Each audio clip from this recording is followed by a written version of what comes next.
Because here's the deal. The educational system right now, the way it works, is to chain people up, to keep them down to a level to where they can't succeed and be truly free. And then you can live your life. Why can't we live our life now? All right. Podcast number 20. We're officially there.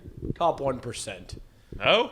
I think that's 21 podcasts. Oh, is it? Is it actually? It is 21, yeah. Okay. All right. Next One away. One away. And guess what? We're consistent with it because it is a Monday at 10:18. We're finishing up. We're ripping it because, guys, we are coming out with podcasts every Monday and Friday, and we're not missing. Today is Monday. We're getting it out right now. I just got off the plane flight, literally sat down in this chair, shooting this video for you guys because we want to make sure that you are entertained with the best quality content on time. So Parker's going to rip this edit right after we finish here. We're going to get this out for you guys. Isn't that right, Parker? Actually, it might be halfway done video, but it's coming out before midnight. But it's coming out before midnight. Because we're going to get it done. Every Monday and Friday, we're here for you guys. Ripped Unscripted, episode 20 here. And I want to talk a little bit this time. Okay, so basically last week, we're trying to get more into the YouTube content, right? Trying to get you guys good content when it comes to working out, lifting, that sort of stuff. Still on normal channel. And there we go. That's great. It's good. That's on me. Really just trying to get you the best content possible, okay? Stuff that's not going to make you cough and choke out your lungs like Parker's doing over there. Stuff that's going to really make you excited and happy to go out and go accomplish what you want to in your life, whatever it may be. If you want to lift, get stronger, make more money, if you want to have relationships, pick up girls, we want you guys to have that sort of stuff. So making content on Jake Summers' channel over there, but this Rift Unscripted is more for just our own personality and talking about like daily life and what's kind of going on in our personal lives. Particularly for me, this past week we were working on SEAL training, okay? So like the Navy SEALs and what they do, like I'm talking like David Goggins, that sort of style. And what we did is we shot a video right before I left, okay? We shot this video, and I wasn't really particularly planning on leaving because I've been in Africa for 2 weeks and like it was crazy. But this thing popped up. It was like, oh, we might or might not go. Shot this video. Parker started editing.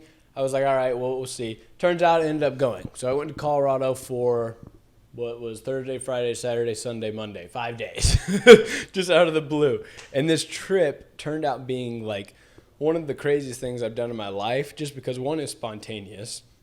Two, it involved 3 former Navy SEALs, okay, and living in a house with these Navy SEALs.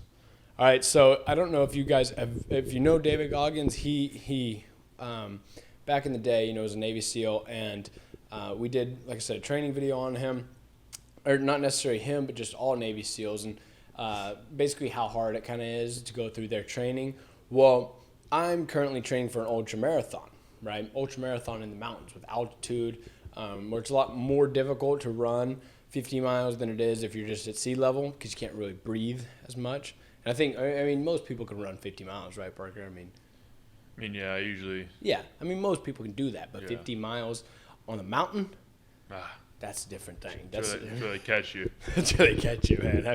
I mean, you got to train for it, right? So I've been training. I've been pushing myself, trying to be able or make sure that I'm able to, when the time comes, run those 50 miles in the mountains. Well, luckily I did that because when I got involved with these 3 Navy SEALs here at this compound where we were at, I mean, it was like they hit me with a ton of bricks. I mean, these guys are ultra athletes, and they're 50 years old, like in their 50s. And they're still just absolutely grinding, and they don't mess around. I'm telling you, like, so these 3 guys. Plus what do they do now? Like, they were all Navy SEALs, but dude, they're all ultra successful. Really? Yeah, and that's what I figured out. It's all down to like discipline and determination. Like they're gonna do whatever is needed to be done, no matter what. So one of them is he's not the CEO of AT&T, but he oversees all electric lines in AT&T, or all lines in AT&T worldwide, not just in the United States, but all over the world. So he's not the CEO, but he's like the next in line CEO. Like he has a direct line CEO and talks to him on a daily basis. And so that's the first one. The second one All these guys, the reason why I was with these guys, they all went to the Naval Academy together, and they all graduated in 95. The three of them went to be on SEALs, and the other one went on to be a pilot in the Navy, went to the Pentagon, do that sort of stuff. So these are all like highly trained, highly active, and highly aspirational people. Okay, and so the other one is now he's like it's organizational philanthropy deal for Navy. It's like basically taking you know how schools, in order to build buildings, they need donations, Yeah. like from alumni. That's what he does, but for the Naval Academy. Oh, okay. So he just takes billions of dollars that are pumped from the alumni, takes that money and distributes it to wherever the Navy needs. Yeah. Right. And then it's a nonprofit, right?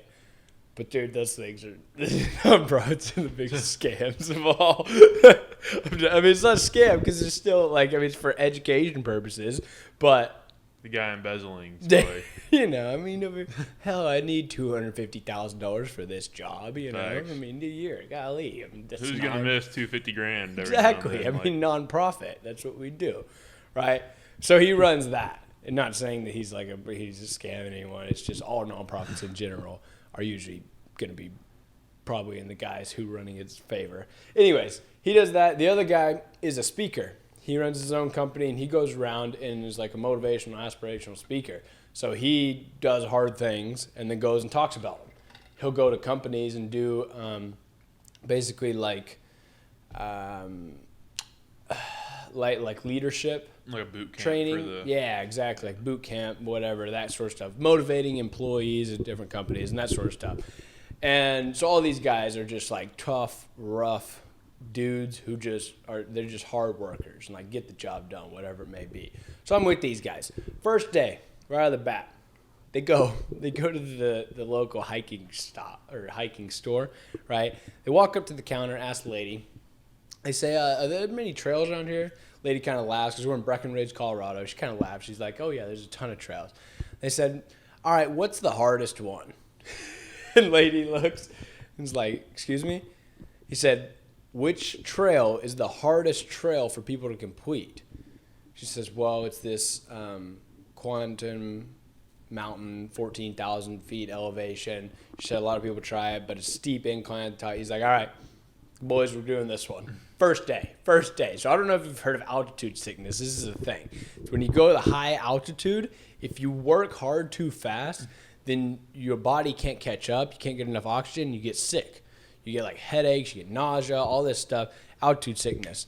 Well, they don't believe in that. They don't believe in altitude sickness. They're just straight into it. First damn day, dude. Get up. So we start climbing up this mountain, I swear. 14,000 foot mountain. And like I said, luckily I had some training in endurance and like I was pretty active and able to do it. So we go to climb this mountain. But prior to climbing this mountain, they thought, well, we need a warm up. So they went out for a 7-mile run. Not a jog, a run.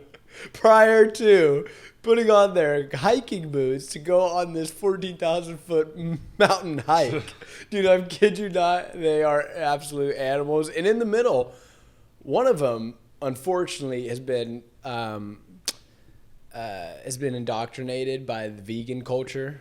Okay, you know, like he had high blood pressure, goes to the doctor, and the doctors tell him that that he needs to cut out meats, which is unfortunate because, you know, people trust the doctor. Nowadays, you can't even trust a doctor, dude. Telling him to be vegan. So one of them's a vegan, so he's fueled on like nothing, basically. It's like no fuel. I don't know. It's just willpower is all it is. And the others like hardly even eat. Like we went out for the 6-mile run in the morning, 7-mile run, and then we come back and I'm like, okay, maybe we'll like get some breakfast or something. Hell no, it was just some coffee. Rounded up some electrolytes, and then we're on to the mountain. Dude, and they were just animals. It was a fun trip, honestly. And then the next day, I'm like done. Like my legs are toast. I'm out of breath. I go for a run in the morning, just like easy down by the river. No, they go rent out bikes, go 70 miles to Vail. We're in Breckenridge. They all haul ass 70 miles on a bike ride to Vail, Colorado, just because they didn't want it to. They're like, yeah, we got to push ourselves. So then they're back at it again. And on top of that, dude, they're drinking every night, like getting absolutely wasted. All of them. The funny part is, like, I'm sure, like, at their home, they're active, like, every day working out and stuff. Yeah. But like, being around all of their other, like, Group Marine or SEAL friends, I guarantee they're like, oh, this guy's not dude, they were. They're not showing me up. So you know that's probably the hardest weekend they've had in a long time, too. But, you think that's just their norm. But Dude, you know they were pushing and the extra. funny thing is they talked a little bit about that where they were sandbagging. Yeah. So they were texting their group chat. They were like, man, I haven't got out that much. Wish I would have got out more. And all of a sudden they all show up in like one of the best shapes that they've been in. They've been grinding for dude, they've been sandbagging the hell out of it. They go out and they're all competitive and like all trying to beat each other. And it's like a friendly competition, which is the best that you can have, you know? But there was one who I guess he does on a consistent basis, does triathlons, marathons, and he was the philanthropy guy. And I think he does it to raise money. But he also doesn't drink. And so I think that gave him an advantage too, because everyone else was kind of a little bit toasted with, because I mean, it was every night they were drinking hard. Yeah. One guy didn't drink, but dude, it was a fun experience. Cool to just see, like, 50 years old, these dudes are grinding, they're like working hard. And honestly, like, the epitome of like what you want to be, and obviously they have problems too. You know, they run into stuff and they run difficulties, but just like pure aspirational people and like what you want to be as a man is kind of what they embody and what they show, which is, I mean, kind of what you see as Navy SEALs, you know, what you think of, but when you see it in person and see like, okay, wait, these are actually just like real people. You know, it's not like a superhero. Like, they're just as real as me and you, but they actually work. And they actually, like, put in the disciplined hours to where they built up that 70 miles right after running 7 miles in the morning and going up a 14,000-foot mountain. The next day, wake up, go 70 miles. Right? They put in the work to add that up, but it just day-by-day consistency, constantly being relentless and not taking in any excuses and going and doing the hard things even when they don't want to. The discipline, right? They built that up, which is really cool to see after 50 years of that and how successful they've been and how any of us can really do that, which I thought was really cool. But on top of that, being gone this weekend, Iman Gadzhi, you seen it? You seen what he came out with? No, I don't think I have. Dude, he dropped the new and improved course. Educate. That's literally it. So if you haven't seen Iman Gadzhi, basically what he's done is he wants to evolve and basically revolutionize the educational system, which I agree with. I'm all for, because here's the deal. The educational system right now, the way it works, is to basically, I mean, it's to chain people up. It's to keep them down to a level to where they can't succeed and be truly free, right? Basically indoctrinating kids and people, and now who are adults, to follow this line, follow this narrative where you work up the chain, work up the ladder until you get to that point to where then you can retire when you're 65, 70, 75 years old, and then you can live your life. Why can't we live our life now? Like, why do we not have the freedom now? Right, you can do that. And so Iman Gadzhi, he's kind of trying to revolutionize that and give people that ability to have that freedom now. And he also wants the freedom for himself. He wants as much freedom as he can get, as all of us do, which freedom is a strong equivalent to money, right? You can buy a lot of your freedoms with money. So he wants a lot of money. So he's been coming out with these courses, coming out with educational programs to make a lot of money and hopefully ensure that the guys who buy that program can have their own freedom and make money as well. Well, now he's just dropped, and he does this in a part series, right, which is truly something a marketing genius is what I would say. And with that, he's come out with Educate, where he worked with his 3 top producers in his companies to come up with 1, a copywriting course, 2, a sales course, And then the third one being agency courses, which is kind of what he had previously, but I think it's just like new and improved. And so with this platform, dude, I can already tell, is making like a ton of money. I've already seen so many people talking about this on YouTube, about like how good the program is and how much they've already learned. And it's been out for 4 days now. He did he's been doing he did like a 3-part series video, dropped it. Now it has an app. It's like the whole thing is like pretty professionally done, and the dude's 23 years old. Yeah. Which is crazy. I mean, to be a 23-year-old with the amount of money that he has, but not even the money, because money only gets you so far. It's the resources and network that he uses to like push that stuff forward. It's cool, and honestly, like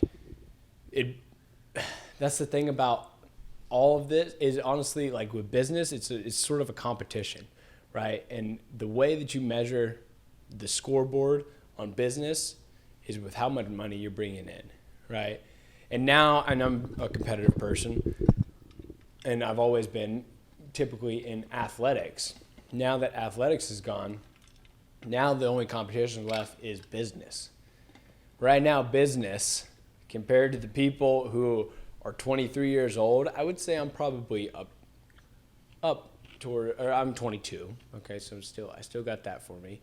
Still 22 years old, but I'd say I'm probably pretty close, top, maybe like we are on the podcast, top 1.5%, right?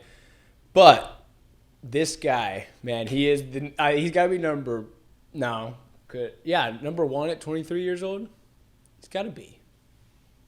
For building a business, network, and connections that he has, is he not number one? I feel like there's probably someone we're not thinking of. 23. Or someone we don't know of, like one of those. Yeah, but then they were just given. Like, he built this on his own. Okay, self-made maybe, yeah. Yeah, because you're thinking like a prince or something. Yeah, like one of those. Saudi Arabian. Yeah, Saudi Arabian. Yeah, that's what I was thinking. Like, I guarantee there's some 12-year-olds over there rolling the dough, just balling on a budget. They got that. They got that Arabian money. That's different. That's different. I'm talking about self-made. I think he's number one, which is cool because we're self-made, right? We're pushing, doing the best that we can to get that freedom for ourselves. And so to see that, it's aspirational, but it's still competition. Which means it's still got to work, still got to put out these videos for you guys, which hopefully you find value in. And if you do, hit that subscribe button because that is the podcast. Thank you guys for watching, joining, viewing. Appreciate it. We'll catch you in the next one. Peace.